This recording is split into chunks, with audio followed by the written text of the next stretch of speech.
The razor was 1 inch from his throat, 1 inch from the carotid artery, 1 inch from death. Bumpy Johnson's eyes were closed, face covered in shaving cream, completely vulnerable. And the barber's hand was shaking because the Italian mob had just offered him $25,000 to finish the job. But then Bumpy opened his eyes, looked at the mirror, and said 3 words that made the barber drop the razor. Go ahead. Try. April 14th, 1953. A Tuesday morning in Harlem. The day that proved something most people didn't understand about Bumpy Johnson. He didn't survive by being lucky. He survived by being 3 steps ahead of everyone trying to kill him. To understand what happened in that barber shop, you need to understand the routine. Every Tuesday morning at 9 a.m., Bumpy Johnson walked into Russo's barber shop on 125th Street. Same chair, same barber, Vincent Russo. A quiet Italian man who'd been cutting Bumpy's hair for 8 years. Vincent was good at his job, clean cuts, steady hands, and most importantly, he knew when to talk and when to stay silent.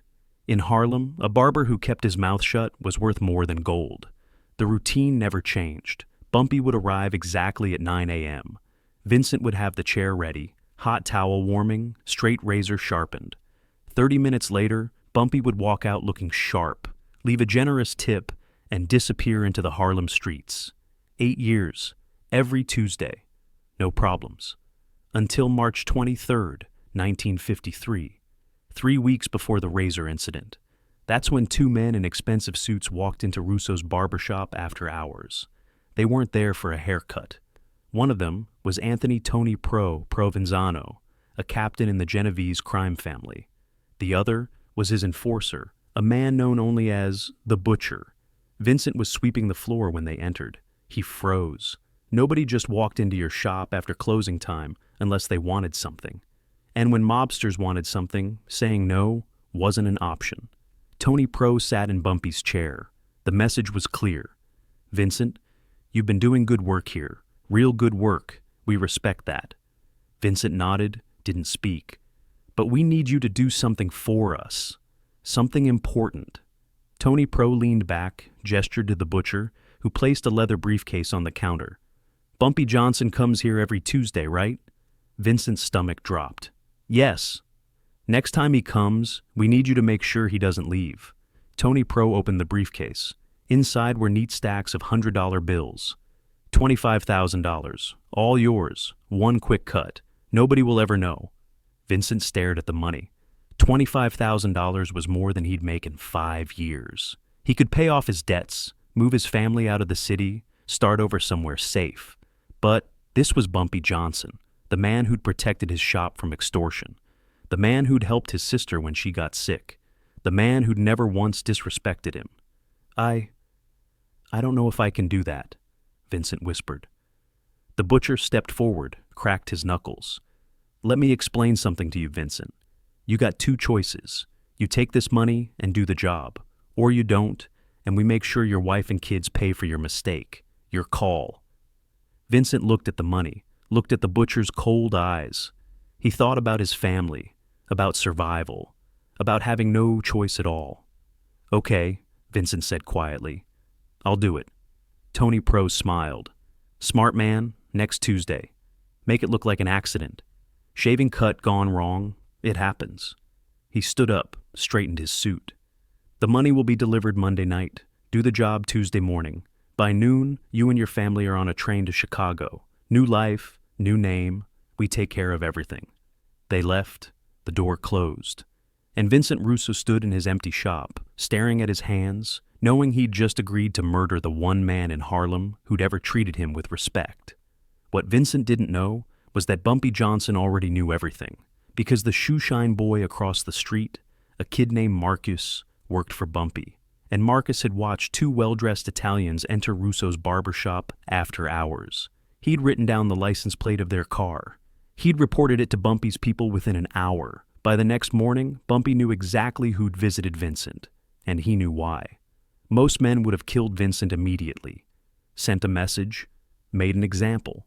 But Bumpy Johnson wasn't most men. He saw an opportunity, a chance to send a different kind of message. Over the next 3 weeks, Bumpy kept his Tuesday routine. Same time, same chair, same barber. But now he was watching Vincent carefully, studying him, testing him. He noticed the way Vincent's hands trembled slightly when applying the hot towel, the way he avoided eye contact in the mirror, the way he took longer than usual to sharpen the straight razor, as if building courage.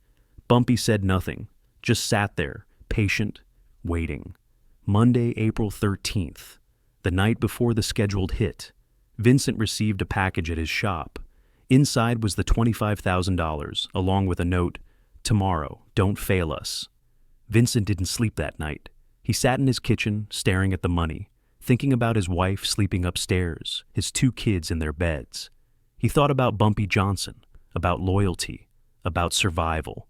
By morning, he'd made his decision. The money was too much. His family's safety was too important.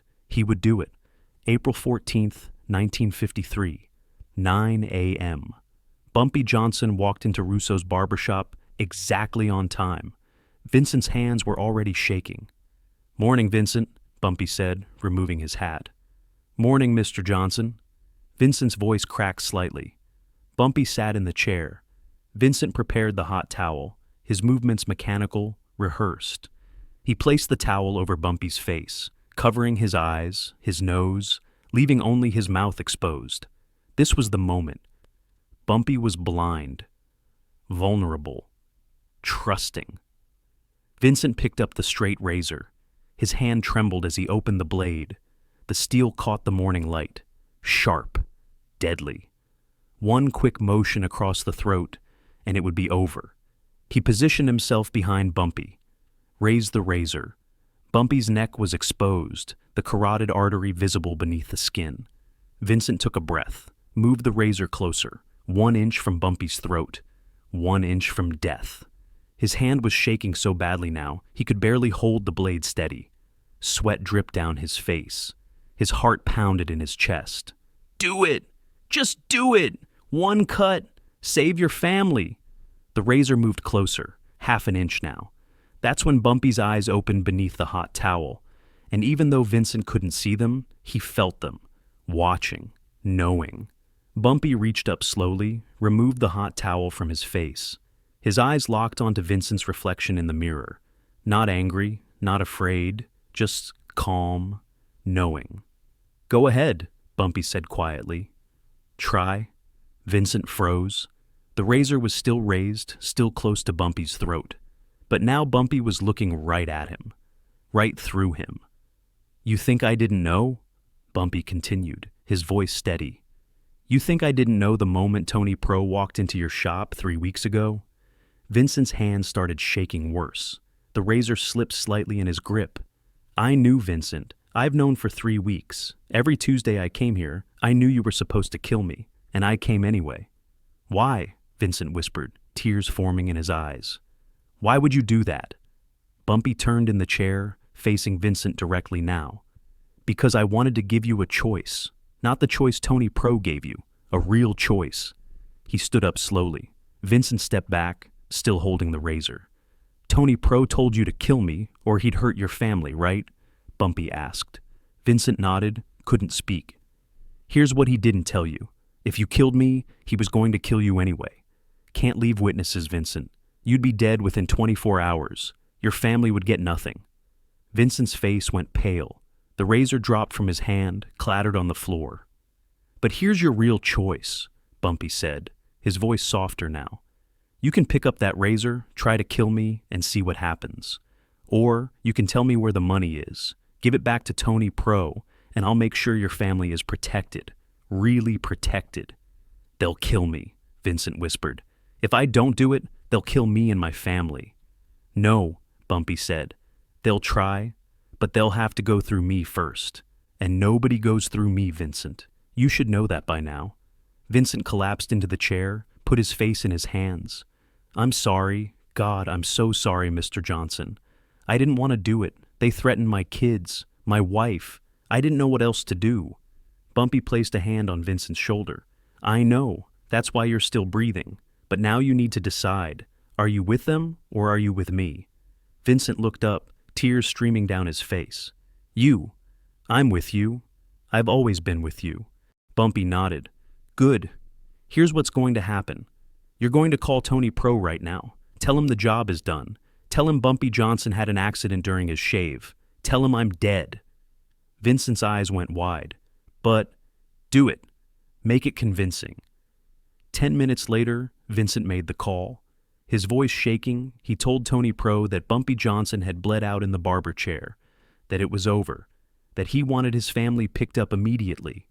Tony Pro sounded pleased. Good work, Vincent. We'll have a car at your shop in 2 hours. Pack light. The call ended. Vincent looked at Bumpy, terrified. What now? Bumpy smiled. Now we wait.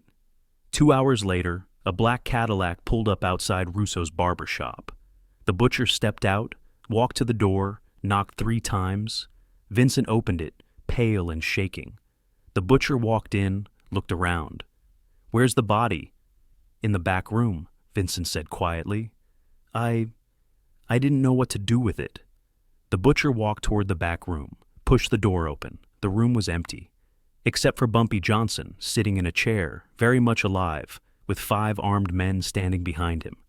The butcher reached for his gun, but it was too late. Bumpy's men had him on the floor in seconds, disarmed, hands zip-tied behind his back. Bumpy stood up, walked over, looked down at the butcher. You came to collect a body. Congratulations. You're leaving as one.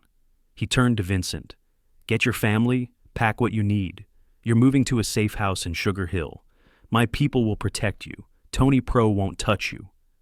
Vincent couldn't speak, just nodded, tears of relief streaming down his face. Bumpy looked back at the butcher. Tell Tony Pro I said thank you. Thank you for showing me who I can trust and who I can't. And tell him if he ever threatens a civilian in Harlem again, I won't be this polite. The butcher was dragged out, thrown in the trunk of his own car, and sent back to the Genovese family with Bumpy's message written on his forehead in permanent marker. Harlem is off limits. Tony Pro never sent another hit squad to Harlem. Vincent Russo moved his family to a nice house in Sugar Hill, kept cutting hair, and never spoke about that Tuesday morning again. And Bumpy Johnson? He went back to his routine. Every Tuesday at 9 a.m., same chair, same barber, because that's what kings do. They don't run from threats. They turn them into loyalty. April 14th, 1953. The day a barber's razor stopped 1 inch from Bumpy Johnson's throat. And the day Bumpy proved that the most dangerous weapon isn't a blade. It's knowing when to show mercy and when to show power. If this story moved you, smash that subscribe button. Drop a like if you understand that real strength isn't about violence, it's about control. Share this with someone who needs to hear that loyalty is earned, not bought. What would you have done in Vincent's position? Let me know in the comments. More legendary Bumpy Johnson stories coming next. Don't miss them.